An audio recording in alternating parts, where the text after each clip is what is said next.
Hello everyone. Assalamu alaikum wa rahmatullah. How are you all? I hope you are all well. Alhamdulillah, I am also well by the grace of Almighty Allah. আজকে সকলের একটি জানাশোনা common topic নিয়ে কথা বলবো। টপিকটি হলো IELTS কি। আমরা সকলেই এই ওয়ার্ডটা অনেক জায়গায় শুনেছি, দেখেছি। তো চলুন জেনে নিই আইএলস কি।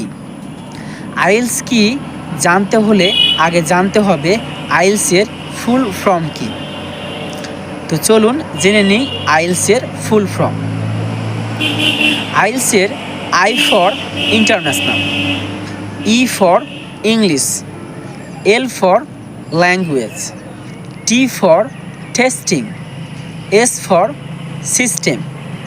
সুতরাং আইএলস মানে আন্তর্জাতিক ইংরেজি ভাষা প্রশিক্ষণ পদ্ধতি, অর্থাৎ যে আন্তর্জাতিক পরীক্ষার মাধ্যমে আপনার ইংরেজি ভাষাগত যোগ্যতা যাচাই করা হয়, সেই পরীক্ষাটাকেই বলা হয় IELTS. Thank you for watching this video. Welcome for my next video. Everyone will be fine. Take care. Bye bye. আসসালামু আলাইকুম ওয়া রাহমাতুল্লাহ।